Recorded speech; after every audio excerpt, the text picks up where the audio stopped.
मौलाना अबुल कलाम आज़ाद ये 11 नवंबर 1888 अरब के मक्का शहर में पैदा हुए। अब आपका सवाल ये पूछा जाए कि जब ये मक्का शहर में पैदा हुए तो ये भारत के शिक्षा मंत्री कैसे बने। 1857 की प्रथम जो आज़ादी की बिगुल बजा था, उसकी असफलता के बाद इनके पिता मक्का यानी अरब शहर के मक्का शहर चले गए, अरब में मक्का शहर चले गए। उसके बाद कुछ टाइम वहाँ रहने के बाद 1898 के आसपास जिनके पिताजी वापस आए, उसके बाद इन्होंने शिक्षा ग्रहण की और आज़ादी का जो लड़ाई चल रही थी उसमें इन्होंने बहुत भरपूर साथ दिया भारतीयों का।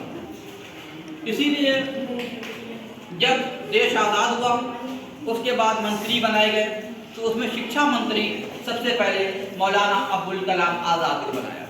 आपका सवाल बनता है कि भारत के प्रथम शिक्षा मंत्री कौन है, तो आप जवाब हो जाएगा आपका मौलाना अबुल कलाम आज़ाद।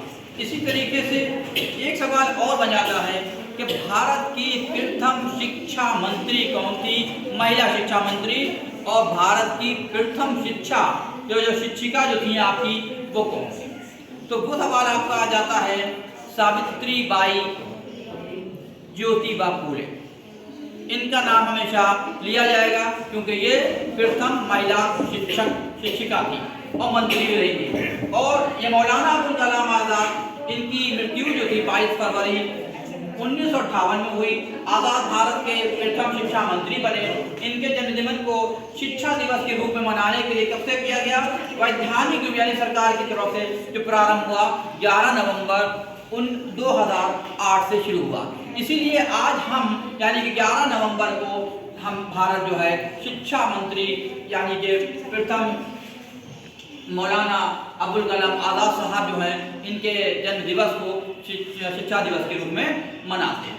आपने देखा कि ये डेट जो आपकी चल रही है इसे याद करने की बीच हो जाती है। कल अभी 2 दिन पहले हमने 9 नवंबर थी तो 9 नवंबर को हमने मनाया था अल्लामा इकबाल का जन्म दिवस, जिसको हम उर्दू डे के नाम से मानते हैं। फिर एक दिन गैप करने के बाद आपका मौलाना अबुल कलाम आज़ाद हो जाता है। उसके बाद 2 दिन गैप करने के बाद आपको याद कर सकते हैं तो भारत के प्रथम प्रधानमंत्री जवाहरलाल नेहरू का जन्मदिन जिसको बाल दिवस के रूप में मनाया गया।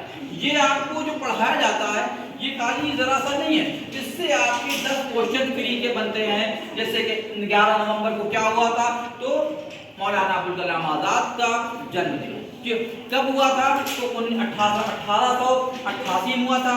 मौलाना अबुल कलाम आज़ाद कौन थे, भारत के प्रथम शिक्षा मंत्री थे। तो इस तरीके से इनके बहुत से सवाल बन जाते हैं। धन्यवाद।